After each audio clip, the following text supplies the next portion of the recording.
Quando Ele me chamou. Senhor Deus, Pai Santo, Deus misericordioso, Deus bom, mais uma vez estamos aqui, Senhor, te clamando por misericórdia, Pai. Fala conosco por meio da Tua palavra, não nos deixe sair daqui sem ouvir Tua voz, Senhor. Ó Deus, quebra o nosso coração, queima, Pai, o nosso entendimento, o nosso coração, para que nós possamos ser transformados, Pai, pela renovação do nosso entendimento. Ó Deus, me usa conforme a Tua graça, me capacita para que o Teu Espírito fale através de mim aos corações aqui presentes, Pai. É isso que te pedimos em nome de Jesus. Amém. Podemos sentar, irmãos. A nossa mensagem hoje, ela tem como título As características da verdadeira adoração. Quando nós falamos em adoração, vem logo na nossa cabeça o ambiente da música gospel, o ambiente da música no geral, que muitos desses se declaram adoradores, né, se autoproclamam adoradores e só eles são adoradores. Infelizmente tem muitas pessoas que acabam caindo nessa percepção. No entanto, meus irmãos, adorar é muito mais do que cantar, é muito mais do que isso. E é exatamente isso que a gente vai refletir hoje, sobre a adoração. Existe um texto muito conhecido, que normalmente é muito usado em congresso de louvor, e que talvez quando eu falei em adoração, já vem esse texto na sua cabeça, foi o texto que a gente leu aqui no começo. Você pode achar que eu vou pregar esse texto aqui, mas não é ele é somente o gancho inicial, para a gente pensar sobre o assunto. Lá em João capítulo 4, do verso 20 ao verso 24, nós temos exatamente o que lemos aí no começo.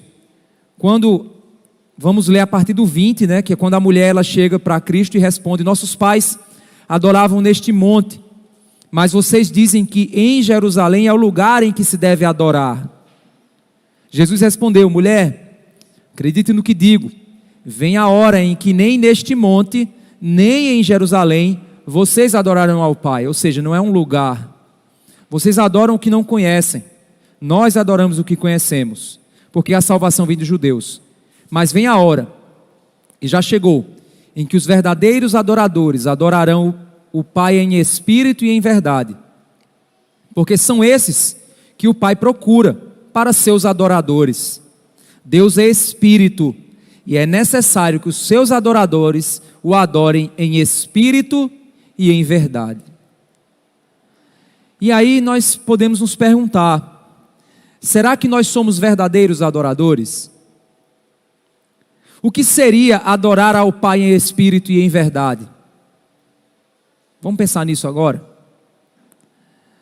Primeiramente, o que é adoração? Quais são as evidências da verdadeira adoração? Para que a gente possa pensar o que seria adoração, vamos usar uma passagem em que talvez você pense assim: não tem nada a ver com adoração, mas ela tem sim. Mateus capítulo 15, verso 1. Nós vemos então um encontro entre Jesus e aqueles religiosos da época, que eram os escribas e fariseus. Em Mateus 15, 1 e 2. O texto diz assim: então, alguns dos fariseus e escribas vieram de Jerusalém até Jesus e perguntaram: por que os seus discípulos transgridem a tradição dos anciãos? Eles estavam perguntando por que os discípulos estavam deixando de seguir as tradições dos anciãos. Era essa a preocupação deles. Pois não lavam as mãos quando comem. A preocupação deles não era com a falta de higiene, não é com o fato de você lavar por causa das bactérias. Até mesmo porque não existia essa percepção de bactérias naquele período ali. Percepção que a gente tem hoje. Mas a preocupação deles era que esse tipo de prática era uma tradição espiritual.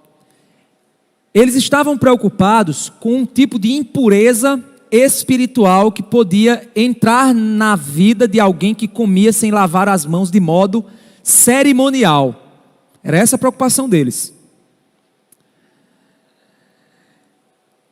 Até aqui a gente vê os religiosos da época questionando o estilo de vida dos apóstolos.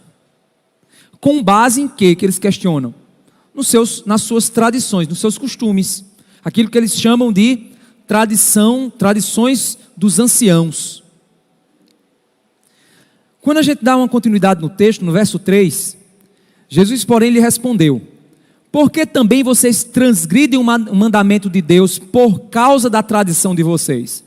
Então Jesus, ele inverte a questão. Ele dá um golpe certeiro no debate. Ele faz uma outra pergunta que mostra na realidade a negligência deles a respeito da lei. Enquanto eles estavam acusando os discípulos de negligenciarem a tradição, Jesus está acusando eles de negligenciarem a lei, que deveria ser considerada superior à tradição. Afinal de contas, é a lei de Deus. Eles estavam dando mais importância às suas tradições do que os mandamentos do Senhor. Eles estavam em tradições que conflitavam com as Escrituras, escolhendo ficar com a tradição no lugar do mandamento de Deus. E assim eles invalidavam a importância da lei. Jesus aqui vai citar um exemplo desse conflito. Ou seja, entre tradição e lei, eles ficavam com a tradição e não com a lei. Quando a tradição pedia alguma coisa que entrava em conflito com a lei, eles escolhiam a tradição no lugar da lei. Muitas vezes, irmãos, nós fazemos isso hoje em dia. Você pode dizer assim: não, mas eu não faço não, porque eu não sou religioso, eu mudei de religião, eu agora estou em outra religião, sou evangélico. Tem gente que pensa assim. Mas na realidade, em uma sociedade que se comportava majoritariamente numa perspectiva judaica, a religião não era uma forma de viver a fé ou uma área da vida deles. Na realidade, a religião era a própria estrutura social. A própria sociedade, hoje em dia, a nossa sociedade não se organiza em torno da religião, não é assim mais. Sua religião é coisa sua, pessoal. Você vive no seu final de semana, faz o que você quiser no seu horário vago, é a sua religião. Para eles não, a religião determinava a estrutura da sociedade. E por isso que confundir religiosidade e tradição, costumes, cultura, leis, legislação e Estado, era tudo a mesma coisa na cabeça deles. E aí você pode dizer: o que hoje eu posso fazer para estar invalidando a lei de Deus em nome de tradições? Nós hoje, irmãos, vivemos uma religião, a religião secular. É aquela religião ideológica que nós vemos o tempo inteiro sendo ensinado nas mídias, sendo ensinado nas escolas, sendo ensinado nas universidades. É uma religião secular, é uma religião com uma visão própria de salvação, com uma visão própria de pecado, com uma visão própria para explicar a realidade. E elas são aquilo que hoje nós poderíamos entender como a tradição dos homens, o que a cultura ensina. Então hoje nós temos as tradições, o feminismo, os movimentos LGBT, o marxismo cultural, movimentos que tentam definir, por exemplo, dentro da universidade, a pedagogia do Paulo Freire. São todas vertentes ideológicas que tentam mostrar para você uma visão de mundo, que ela muitas vezes entra em conflito com a visão bíblica. Mas nós estamos mais interessados em agradar aos homens do que a Deus, e muitas vezes nos calamos diante desse conflito, e muitas vezes praticamos na nossa vida a tradição dos homens no lugar da lei de Deus, porque nós queremos ser bem vistos pela sociedade. Recentemente nós tivemos aí um problema que abalou a internet. Foi aquele caso da violência que houve lá entre aquele cantor, né, acho que é o DJ Ives, e a esposa. E o mais triste é você ver os cristãos utilizando-se de ideologia para mostrar como se resolve o problema, sendo que o nosso Senhor Jesus Cristo já nos mostrou qual é o problema e como se resolve. Ou seja, no lugar de eu usar a ideologia, entre aspas, da Bíblia, eu uso a ideologia humana para dizer como se resolve o problema. Então o que o meu Cristo fez na cruz não serve.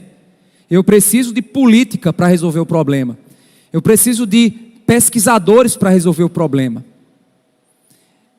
Mas por que muitas vezes nós fazemos isso? Porque a gente quer parecer descolado, 10 anos, desenrolado, o cara da galera que sabe tudo, intelectual. E aí a gente faz o quê? Em nome da tradição dos homens, que não resolve nada, nós invalidamos a palavra de Deus que resolve tudo.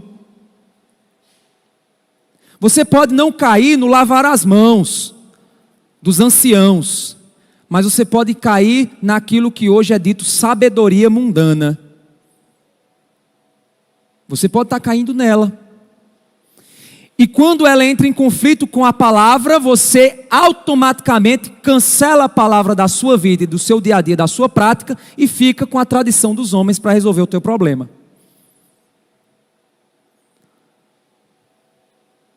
Olha o exemplo aqui que Jesus usa. No verso 4 e 6, porque Deus disse: honre a seu pai e sua mãe.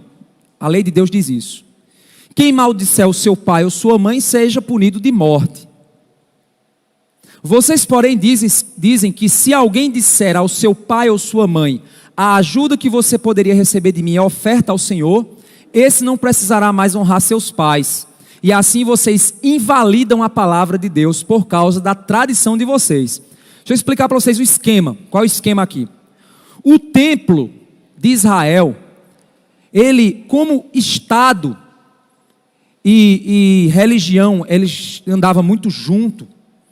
O templo de Israel, ele recebia o dízimo como um tipo de imposto, que de fato ele é um imposto, só que é um imposto teocrático, certo? Ele é um tipo de imposto para Israel. Nesse caso, a 10ª parte do ganho era uma determinação legal. Se eu por acaso quisesse honrar os meus pais, eu não faria com o dízimo, eu faria com um outro dinheiro meu, um bem que eu tenho, uma feira que eu juntei, uma comida que eu fiz, algo que eu vou ajudar meu pai com aquilo ali, ajudar minha mãe com aquilo ali. Os fariseus e escribas, de olho na bufunfa financeira, fazem o quê? Eles criam uma tradição que diz assim: olha, se esse dinheiro que tu vai dar para o teu pai, tu disser que é para Deus, automaticamente você fica livre do mandamento que manda você honrar pai e mãe. Não precisa mais não, você agora já está fazendo para Deus, e para Deus é maior. Ou seja, eles utilizavam a tradição para invalidar uma lei para benefício próprio. Aqui Jesus não está combatendo a ideia do dízimo, não é isso não. Ele está combatendo a ideia de que eles estavam criando meios para invalidar leis, para tornar um ganho financeiro maior para eles. Na realidade, eles invalidavam a lei, criando uma tradição que beneficiava os interesses deles, os ídolos deles, o ganho deles. Era a corrupção do templo que eles queriam então. Aqui não se refere, obviamente, aqui eu coloquei escrito aqui, né, à questão do dízimo, mas aumentar os ganhos do templo por coisas aparentemente santas, mas que não eram santas, pois invalidava a lei de Deus. Aqui Jesus então lança uma sentença final. Jesus dá uma pancada final nesse debate. Chegaram lá dizendo: os teus discípulos aí são os caras burros, que seria hoje, né? Esses crentes aí dessa igreja são tudo burro, nem acreditam em Darwin. Tudo burro, não acredita em Simone de Beauvoir. Tudo burro, acha que o feminismo ele não é bom. Tudo burro, acha que Paulo Freire não ensina. Tudo burro, é tudo burro. Não é ninguém intelectual. É tudo uns tapados, não é assim que o povo ia chamar a gente? Tudo tapado, uns tapados. É isso que eles dizem, muitos dizem isso. Não pensam. Os teus discípulos são todos impuros, comem sem lavar as mãos, ô povo ceboso. Aí Jesus responde como? E vocês? E por que vocês criam uma tradição para invalidar a lei de Deus? Vocês estão mais preocupados com as tradições do que com a lei. Me responda agora. E aqui Jesus então dá a pancada. Hipócritas, verso 7. Bem profetizou Isaías a respeito de vocês, dizendo: este povo me honra com os lábios. Olha que interessante. Honrar com os lábios, mas o seu coração está longe de mim. Ou seja, a boca falava do que o coração não estava cheio. Hipocrisia. Em vão me adoram, ensinando doutrinas que são preceitos humanos. Interessante isso. A adoração está ligada diretamente ao ensino e prática da vida. Me adoram em vão. Como é que me adoram em vão? Ensinando coisas que eu nunca quis que fosse feita.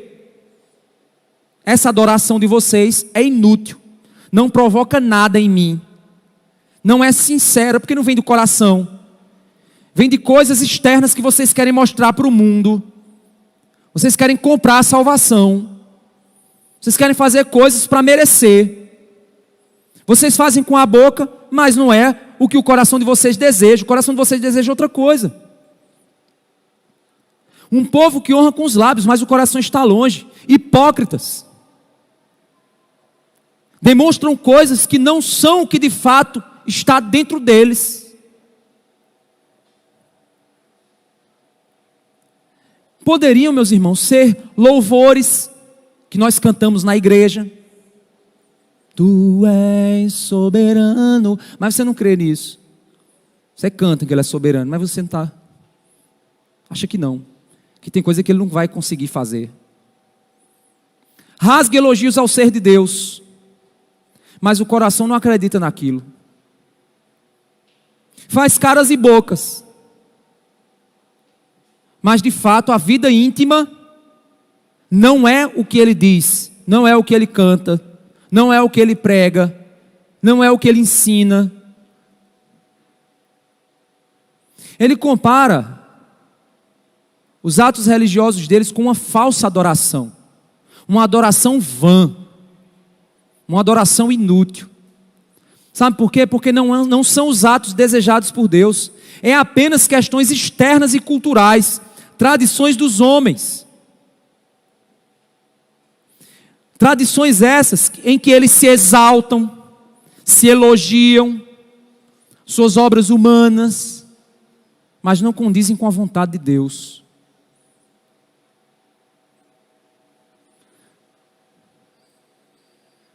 Tem algumas reuniões, irmãos, de pastores que às vezes dá nojo. O varão, servo do Deus Altíssimo, grandioso, é Deus diante de ti, irmão. E o cara com a faca lá por trás, para dar uma facada nos membros da tua igreja. Roubar pescar no teu aquário. Rasgam elogios. Cantam louvores belíssimos, fazem pregações maravilhosas, mas o seu coração tem outra coisa. E o que é adorar em vão? Seria exatamente não honrar o Senhor de coração, não praticar as obras que Deus nos chamou para praticar, não fazer aquilo que concorda com a lei santa, uma vontade que glorifica a Deus. E aí a gente chega numa conclusão importante. O que é adoração? A adoração está ligada diretamente à inclinação do coração de querer honrar e obedecer a Deus. Você pode dizer que é um adorador por excelência. Tem uma música que é assim, né? Mas se o teu coração não é sincero com o que tu fala, tu não é adorador não. É um hipócrita. Se a minha vida não reflete o que está dentro de mim, eu sou um hipócrita. Ah, pastor, então o que é que eu tenho que fazer? Muda o teu coração. Porque quando você mudar seu coração, suas ações externas mudam. E essas ações externas passam a ser verdadeira adoração a Deus. Porque vem de um coração adorador. Nós estamos criando uma geração de hipócritas nas igrejas.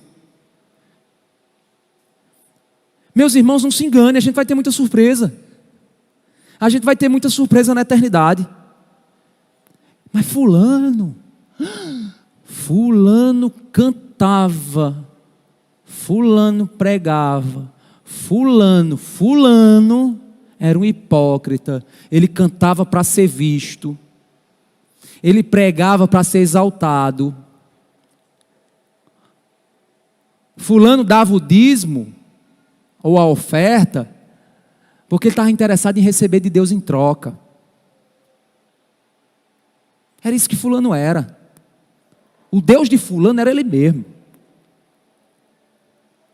Ele ia para a igreja por causa da namorada, por causa do namorado. Ele ia para a igreja porque ele queria um casamento melhor. Pastor, mas não pode. Não, você tem que querer Deus, e Deus faz o teu casamento melhorar. Queria um emprego. Meus irmãos, são tantos os motivos que as pessoas vêm para a igreja, que não colabora com aquilo, não corrobora com aquilo que a palavra de Deus diz, que devem ser obras que vêm de dentro. Porque as que vêm daqui para fora são obras de adoração. Nós fomos criados para a glória de Deus. 1 Coríntios capítulo 10, verso 31 diz o quê? Muito conhecido esse texto. 1 Coríntios 10, 31. Portanto, se vocês comem, ou bebem, ou fazem qualquer outra coisa, façam tudo para a glória de Deus. Faça tudo para a glória de Deus. E eu só faço algo para a glória de Deus de modo externo, se o meu coração glorifica a Deus de modo interno. Como um adorador, que adora em espírito e em verdade. Não em atos externos, mas em algo que ocorre dentro de mim. E por isso sai para fora. Só é possível viver para a glória de Deus, meu irmão. E aí vem um detalhe importante. Ah, pastor, então vou me esforçar para viver para a glória de Deus. Não, não é assim que funciona.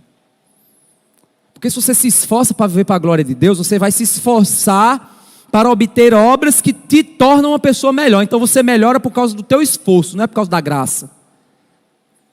E o que é que eu faço, pastor? Ganhe consciência. Porque a consciência vai fazer a transformação em você.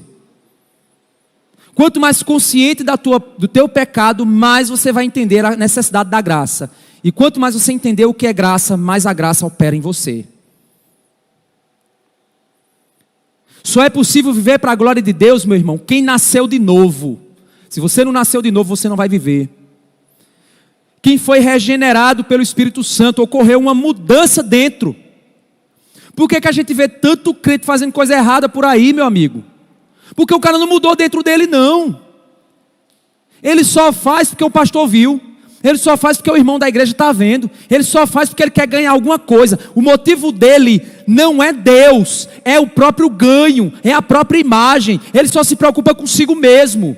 Isso não é um coração regenerado. Isso é um escravo da idolatria, é um escravo da autoimagem, é um escravo da família. Eu faço porque a família tem que prestar conta para a família não reclamar. Um escravo. Escravo da opinião pública, escravo dos amigos, escravo do trabalho, escravo. Alguém regenerado pelo Espírito muda de dentro para fora. Ele não faz força para mudar, porque a força não é dele.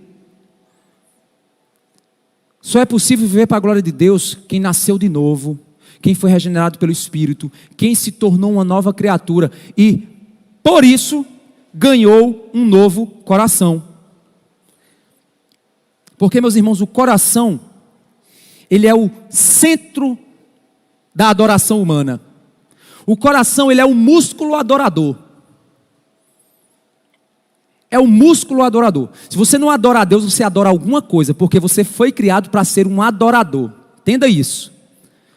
Todo ser humano foi criado para ser um adorador. Se ele não adora a Deus, ele adora alguma coisa, que não é Deus, mas alguma coisa ele adora.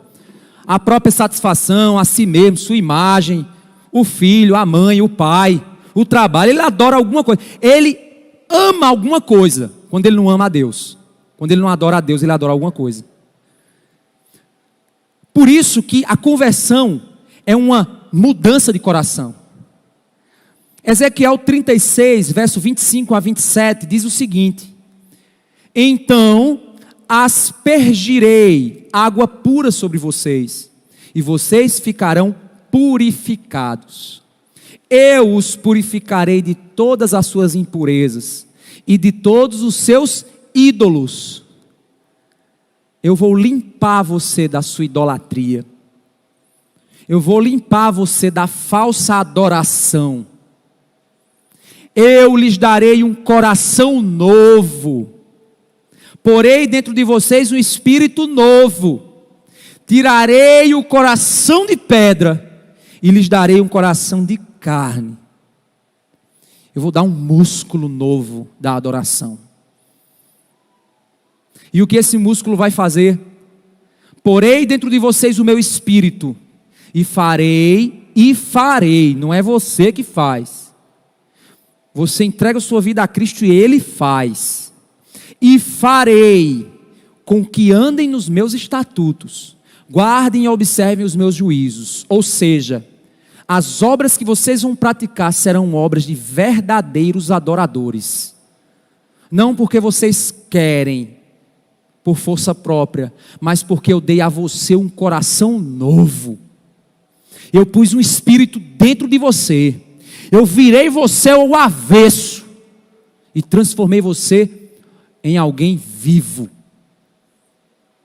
que está pronto para me amar, me seguir. Foi isso que aconteceu com você, meu irmão. Por isso que um homem,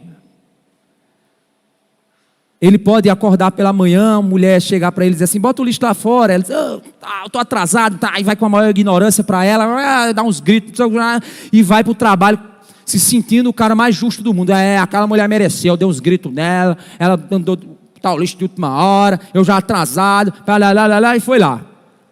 Esse cara tem um encontro com esse Deus, que muda o coração dele. Sabe o que é que acontece quando ele muda o coração dele? Ele acorda de manhã atrasado. A mulher diz, vai botar o lixo lá fora. Ele diz, sua não sei o quê, você não sei o quê, você não sei o quê, você não sei o quê. E aí, pastor? Espera aí. Aí ele entra no carro, começa a dirigir em direção ao trabalho. Aí ele começa a dizer, meu Deus, caramba, não era para eu ter feito isso. Meu Deus, eu fui ignorante, eu fui grosso. Não era para eu ter dito aquilo que eu disse. Aí ele chega no trabalho, passa o dia todinho, aquilo ali na cabeça dele, ele não consegue ter paz, ele fica perturbado, ele chega para o chefe e diz, chefe, peraí que eu vou em casa. Aí ele chega lá na casa dele e diz, mulher, me perdoa, eu errei, eu fui grosso, eu não devo ser mais assim não, eu não quero ser mais assim não. O que aconteceu? Ele virou evangélico, foi? Não, meu amigo, ele ganhou um coração novo. Ele não aguenta mais o que ele era. Ele não quer mais ser o que ele era. Ele mudou. E aí vão dizer, eita, o pastor fez uma lavagem cerebral nele, ó. Fez não, meu irmão, o pastor não tem esse poder não. Cristo tem. Só Ele tem. Por isso que a minha ideologia não é feminismo que vai resolver, é arma na mão de mulher que vai resolver, não. Sabe o que é que vai resolver o problema da violência doméstica? Gente crente dentro de casa. Gente crente dentro de casa vai resolver. Um marido que ama sua esposa como Cristo amou a igreja. E se não se adequar, a gente chama capitão, chama ali polícia para bater um papo com o rapaz.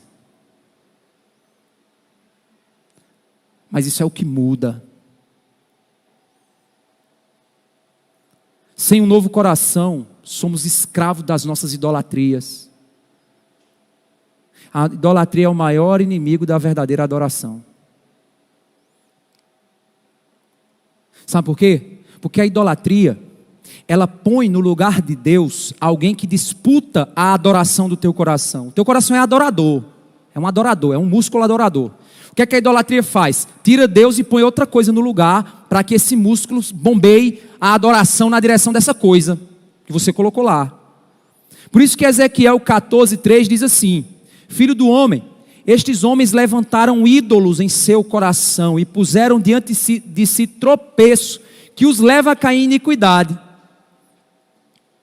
Será que eu deveria permitir que eles me consultem? Deus diz assim: será que esse pessoal está me traindo, colocando ídolos? achando que o que vai resolver o problema da vida deles é outra coisa que não seja eu. Achando que eles vão ter paz se tiver lá aquele emprego dos sonhos.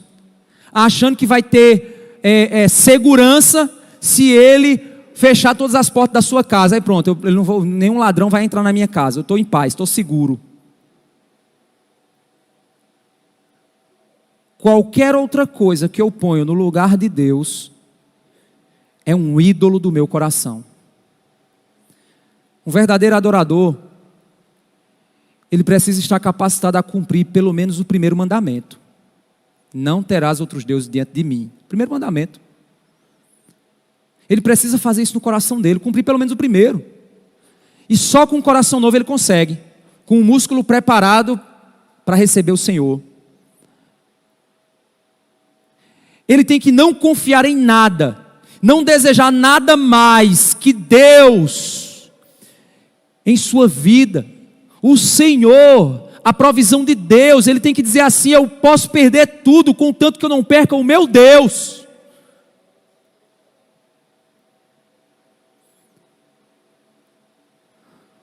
O maior inimigo da adoração, meus irmãos, é a idolatria, porque é o pecado que fere o primeiro mandamento. É onde os ídolos que entronizamos nos prometem aquilo que só Deus pode dar. O que é que os ídolos que nós levantamos no nosso coração, coisas que nós confiamos, ela garante o quê? Provisão. Se você confiar em mim, eu vou te dar o que você precisa. Satisfação. Se você confiar em mim, eu vou te dar a alegria que você quer. Proteção. Se você confiar em mim, eu vou te proteger contra os perigos.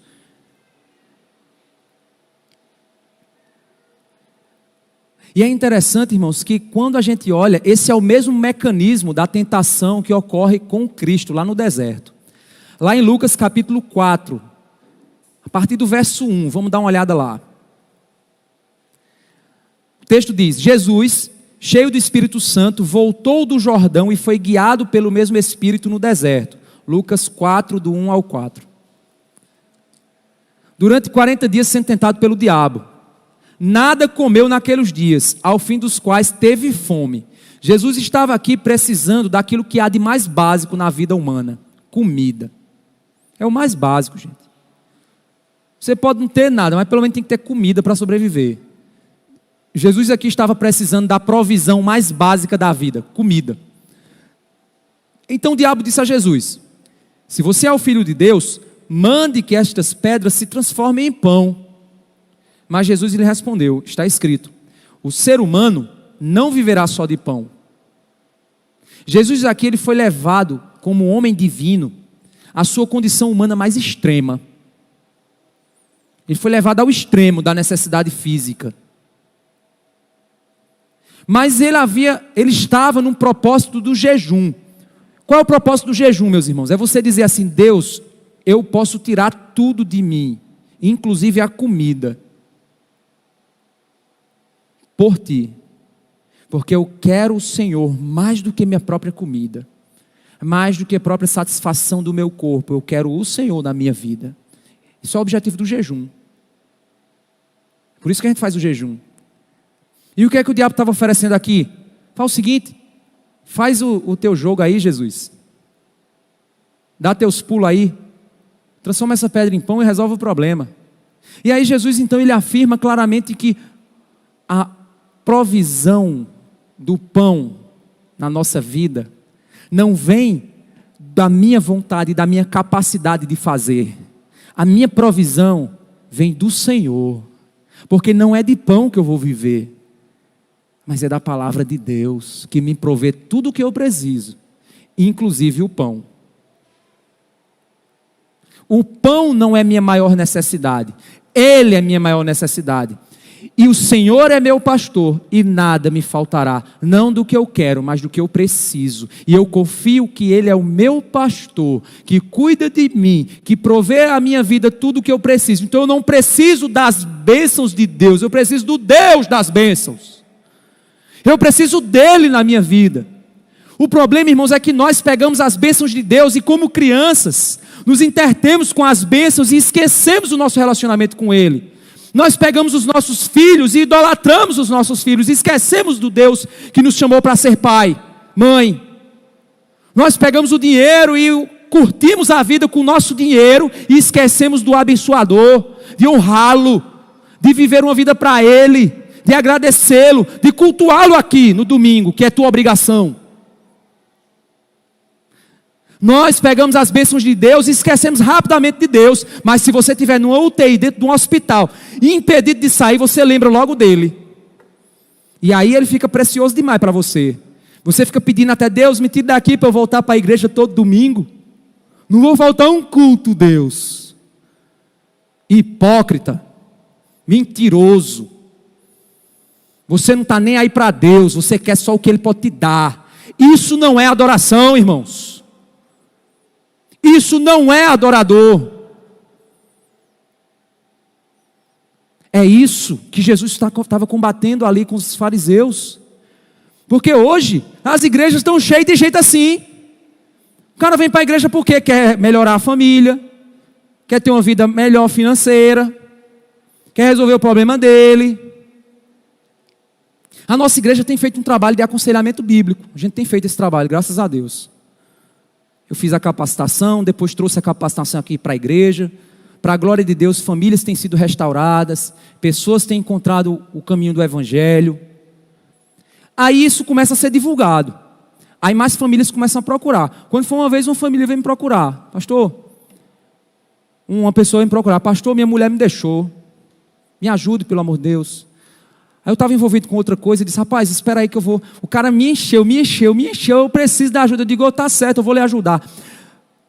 Mexi na minha agenda, fiz tudo que eu podia, me coloquei até numa condição difícil para ajudar a pessoa. Eu disse: não, rapaz, a sua situação dá para esperar. Não, eu não aguento mais, não aguento. Tá certo, vamos lá. Eu fui, conversei com a pessoa, conversei com a esposa dele, tal. Aí reatou o relacionamento. Aí sumiram. Aí eu comecei a entrar em contato: rapaz, vem para a igreja. Vem para a igreja, o que é que está acontecendo? Vocês estão bem? Tal. Depois eu sou por outra pessoa que o caba comentou: esse pastor é muito pegajoso, né? Agora quer ficar mandando eu vim para a igreja. Aí eu digo: meu Deus do céu. É impressionante, né? Sabe o que é que vai acontecer? Eu não dou questão de semanas ou meses. Vai continuar um devorando o outro, um comendo o outro. Aí acontece a desgraceira do mundo todo. Aí vem as feministas: é um machismo estrutural. Aí vem o machista: é porque essas mulheres do sovaco cabeludo. Aí é porque, ai meu amigo, aí é a briga. Aí a gente vai começar: foi oferecido a solução, foi oferecida a bênção, mas eles pegaram a bênção, botaram debaixo do braço e esqueceram o abençoador e disseram: não preciso mais dele não, já tenho o que eu quero. As igrejas estão cheias de gente assim. Vem quando está tudo difícil. Quando se resolve, esquece de Deus, de Jesus, da igreja, do povo, de tudo. Acabou. Por isso que eu estou dizendo a vocês, meus irmãos, a gente vai ter muita surpresa no céu. Porque a gente vai descobrir gente que estava se mantendo em comunhão por outra coisa que não é Deus. E Jesus mostrou que a fonte da provisão não é o pão, mas é aquele que dá o pão. Ele é a fonte.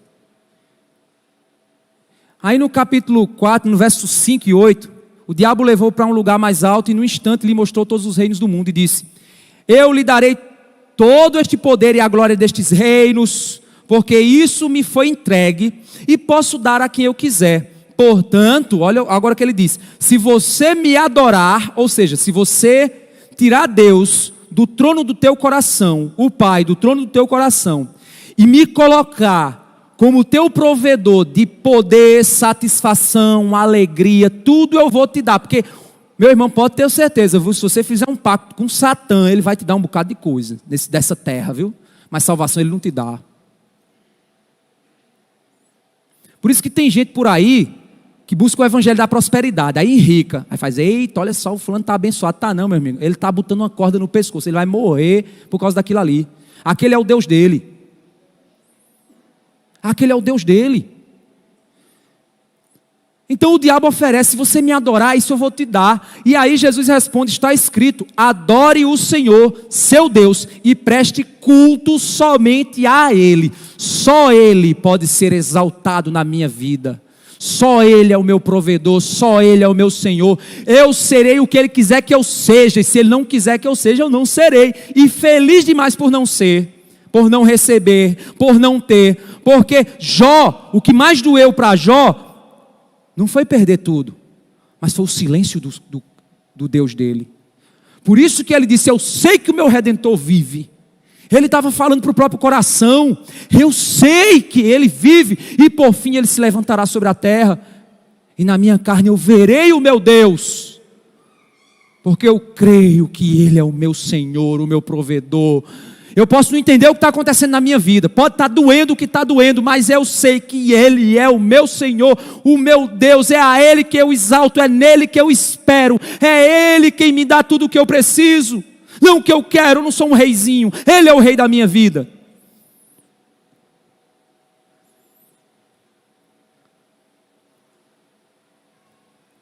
O único antídoto contra a idolatria, contra esse movimento de tirar Deus e botar outra coisa no lugar, sabe qual é? Aprender a amar a Deus sobre todas as coisas. Lembra que Jesus disse que para você cumprir todos os mandamentos, só precisava de 2, amar a Deus sobre todas as coisas e amar ao próximo como a ti mesmo. Cumpriu toda a lei se você fizer isso. Mas primeiro amar a Deus sobre todas as coisas, para poder ser capacitado a amar o próximo. Não é aquele negócio, aquela loucura que o povo diz por aí, que é uma heresia, viu gente? Olha, porque se você não aprender a se amar, você não vai amar o próximo, né? Isso é uma heresia, gente. Isso não é interpretação bíblica, não. Isso é uma coisa, uma mistura de psicologia freudiana com um bocado de coisa, um bocado de herege do coach, um bocado de coisa louca. Aí pronto, aí sai essa doidice. Não, porque Jesus disse, né, que você tem que se amar para amar os outros. Não, você já se ama, meu irmão. Sabe por quê? Deixa eu dar uma prova de que você já se ama. Se tu tiver uma barra de chocolate, e tu tiver doido para comer a barra de chocolate, tu pensa em dividir com alguém? Tu oferece, mas com aquela vontade. Não, não aceita não, não aceita não, não aceita não, não aceita não. Sabe por quê? Porque você só pensa em você. Você já se ama. Você já se ama. O que é que o texto está dizendo?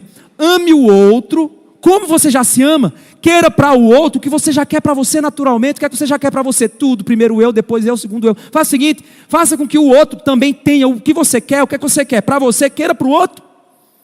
É isso que o texto está dizendo. Não é aquela coisa, não, sim, aprenda a se amar para você poder aprender a amar. Não tem nada a ver, isso é loucura, isso é doidice, isso é coisa de gente que não lê a Bíblia.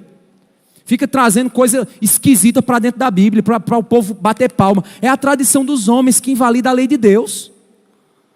Para parecer bonito, moderno, lindo. Parecer uma coisa de coach. Aprenda a amar a Deus. Isso só ocorre no processo de regeneração, porque eu não consigo amar sem coração. Aí sim a gente é capacitado a ser verdadeiro adorador, pratica obras que glorificam a Deus. E nós passamos a não ser mais os fariseus hipócritas que honram com a boca, mas as obras não são internas, não é só para benefício externo. Eles honravam com a boca, mas o coração estava longe de Deus. O que eles desejavam não era o Senhor, era obter do Senhor o que eles queriam. Vou fazer aqui uma pergunta para você. Se Deus disser para você, você veio aqui para a igreja para procurar alguma coisa. Imagina, eu não sei da vida de vocês, mas você veio aqui para a igreja para achar alguma coisa. Se Deus chegar para você agora, imagina que Ele está diante de você agora e disser assim: eu não vou dar a você o que você quer. Sua vida vai ficar do jeito que está. A única coisa que eu vou dar para você sou eu. Você continua vindo? Isso é o que vai responder. O que é que você quer mesmo?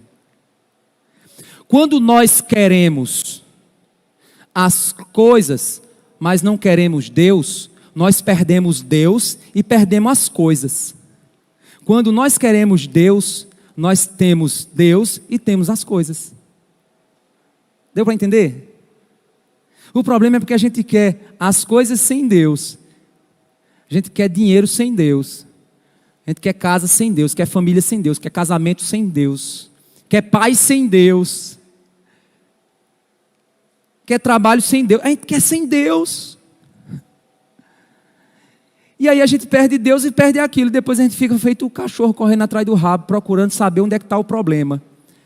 Aí chega e fica angustiado. Aí uma pessoa chega para você e faz: não, é porque tu tem que ir no psicólogo. Aí você vai lá, o psicólogo diz: não, é porque o teu pai, o teu avô, a tua família, porque o teu passado, porque foi lá. Fala o seguinte, vai na frente do espelho e fala 10 vezes para você que você é uma pessoa que não precisa. Eu já vi cada coisa louca, gente, que os professores me dizem. Vai na frente do espelho e diz que você não sei o que lá 10 vezes, todo dia de manhã. Olha a cura do cara. Diz que você é o cara. Para vencer a baixa autoestima, para você ter autoestima. Que autoestima, eu tenho que ter estima do alto. Ele é quem tem que me amar. Ele me amando, tá bom demais. Porque eu vou estar seguro, até de mim mesmo. É por isso que Lucas 10, 27, Jesus disse: ame o Senhor seu Deus de todo o seu coração, de toda a sua alma, com todas as suas forças, de todo o seu entendimento. É por isso que lá, João 4, 23, a gente volta lá para o texto, Jesus disse: vem a hora, e já chegou, em que os verdadeiros adoradores adorarão o Pai em espírito e em verdade, porque são esses que o Pai procura para seus adoradores. Deus é espírito e é necessário que os seus adoradores o adorem em espírito e em verdade. Você está entendendo que não é um ato religioso, é uma transformação de coração, é algo que brota de dentro para fora. Se você não muda seu coração, você não muda seu lado externo. Suas obras religiosas são hipócritas se o seu coração não for o motivador do que você faz. Pastor, o que é que eu faço? Meu coração não é um motivador. O que é que eu faço? Clame a Deus para Ele te ensinar a amar. Arrependa-se da sua idolatria, arrependa-se do seu pecado, entregue-se ao Senhor e Ele vai libertar você de si mesmo, da escravidão que você vive, da tentativa de prestar contas para o mundo, de achar que a alegria está no casamento, de achar que a alegria está no sexo, de achar que a alegria está no dinheiro, está no trabalho, achar que a alegria está na prestação de conta para o povo, achar que dinheiro está nessa, que a alegria está nisso. Não! A alegria está no Senhor que me dá todas essas coisas nele, para que eu use para a glória dele, para que eu viva na presença dele e que eu nunca esqueça que não só de pão viverá o homem, mas da palavra de Deus. De forma prática, gente, ser um adorador é alguém que aprende a servir a Deus por amor. Não é uma troca, uma barganha. É alguém que deseja obedecer por amor. É alguém que deseja honrar a Deus sobre tudo, porque ama.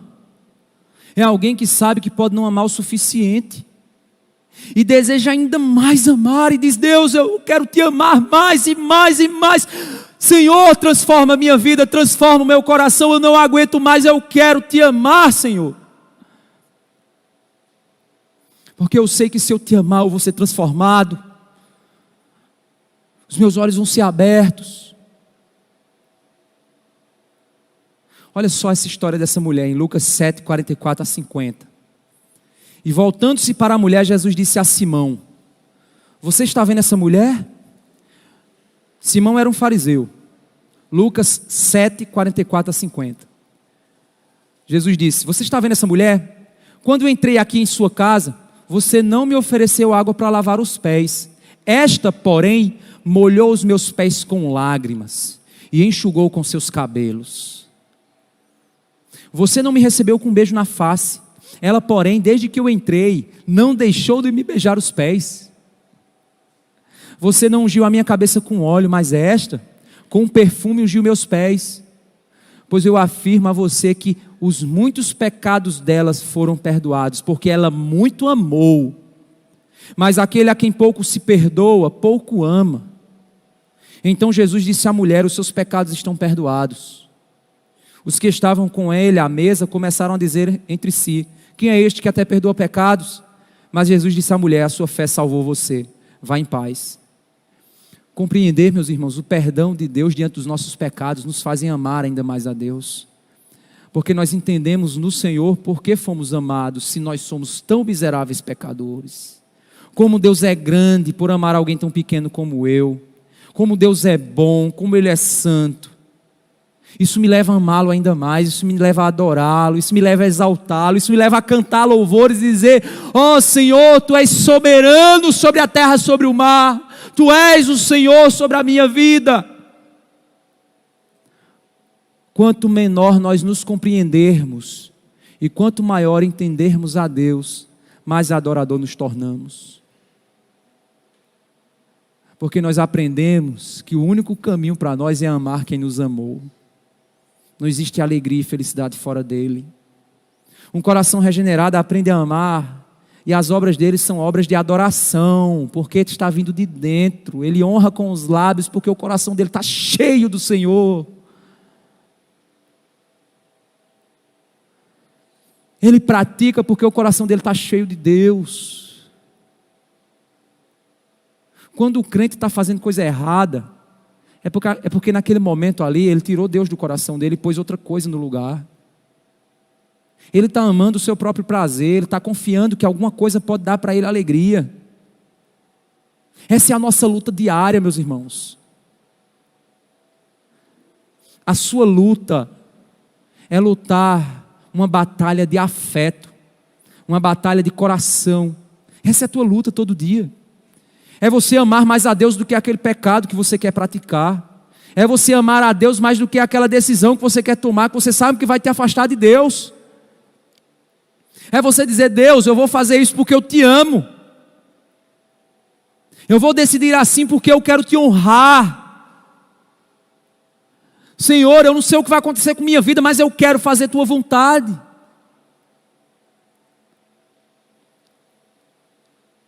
Por que muitas vezes nós temos dentro da igreja crentes que agem dentro da igreja com pecados que eles dizem: meu Deus do céu, isso é coisa de ímpio.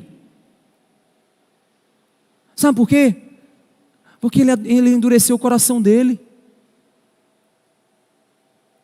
Ele começou a ter um relacionamento apenas exterior com Deus. Ele canta, ele prega, mas aquilo é externo, não tem mais coração ali, não tem mais amor ali dentro dele. Hoje eu citei um exemplo de que a nossa vida espiritual, meus irmãos, é igual aqueles barcos. Tem uns barcos que eles navegam. Aí eu falei uma palavra lá e depois o menino chegou para mim e me lembrou qual é a palavra certa, que eu tinha esquecido. Falei creca, mas não é creca não. Crosta. Forma-se uma crosta na ponta do barco.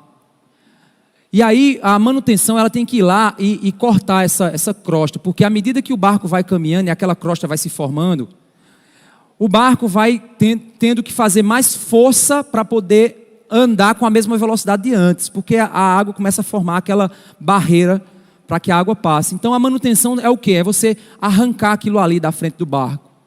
A vida cristã é isso, meu irmão. E a gente tem que estar aberto para corrigir a nossa vida, para se perguntar: eu estou amando a Deus do mesmo jeito de quando eu entreguei minha vida a Cristo? Eu estou buscando a Deus da mesma forma? Por que eu estou indo para a igreja? Eu estou indo para a igreja com o mesmo motivo? Porque pode ser que você esteja cheio de crosta no teu coração, cheio de ídolo dentro de você, disputando o teu coração, te trazendo tristeza, dor, ansiedade, depressão, meio mundo de miséria, e você lutando para prestar contas a esses deuses, todos que te dominam, sendo que você é um crente liberto. Quebra esses benditos, quebra cada um deles, com a marreta da graça, põe Deus no centro, e descansa, Ele é suficiente. Ouve a palavra, corrige tua vida. Se alguém chegou e te chamou a atenção, ouve a atenção. Se é bíblico, ouve a correção e conserta a tua vida. Se você está quebrado, Deus te conserta. Se você está cansado, Deus é o teu descanso. Se você está triste, Deus é tua alegria. Se você está vazio, Deus te preenche. Ele é tudo o que nós precisamos. E por isso eu quero aqui finalizar com uma poesia de um gigante da fé. Um cara que, obviamente, primeiramente é a Bíblia, mas ler os escritos dele é uma experiência fantástica. Um cara chamado Agostinho. Ele tinha uma mente incrível. Ele foi criado por um pai ímpio e uma mãe crente. E a mãe ensinou para ele todos os caminhos para Cristo. Só que na adolescência dele, ele foi para o mundão, viveu uma vida de ímpio, buscava nas festas, na bebida, buscava alegria em todas as coisas, mas no livro que ele escreveu, ele lembrava da mãe dele, o que a mãe dele tinha ensinado. Ele lembrava da piedade da mãe dele, das atitudes dela, e aquilo tocava o coração dele, até o dia que ele encontrou-se com Cristo, e Cristo mudou o coração dele. E aí ele escreveu uma poesia, que é uma poesia que descreve, que eu me emociono muito com essa poesia, porque eu vejo que ela é uma oração. E eu espero que ela seja uma oração para o teu coração também, assim como é para o meu. E ele diz assim: tarde te amei, ó beleza tão antiga e tão nova, tarde demais eu te amei. Eis que habitavas dentro de mim e eu te procurava fora. Eu, disforme ou sem formas, lançava-me sobre as belas formas das tuas criaturas. Eu buscava na criação a minha alegria. Estavas comigo, mas eu não estava contigo. Retinha-me longe de ti as tuas criaturas, que não existiriam se em ti não existissem. Tu me chamaste, e o teu grito rompeu a minha surdez. Fulguraste e brilhaste, e a tua luz afugentou minha cegueira. Espargiste a tua fragrância, teu perfume, e eu, ao respirar, suspirei por ti.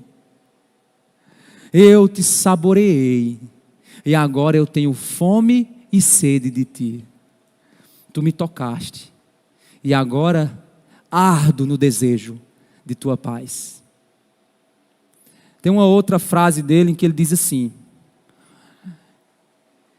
eu vivia angustiado, até que encontrei descanso em ti. Minha alma buscava angustiadamente um descanso, até te encontrar, e eu encontrei descanso. Busque essa experiência na sua vida, de descansar em Deus, de conhecê-lo, de entendê-lo, de amá-lo. É libertador. É tão libertador, meu irmão, que irmãos em países perseguidos aprendem a amar Deus com uma força tão grande em seu coração que até a morte não causa medo, porque a morte se torna apenas o caminho de passagem para o Senhor, para aquele que você tanto ama, tanto deseja. Queira o Senhor mais do que as bênçãos que você deseja.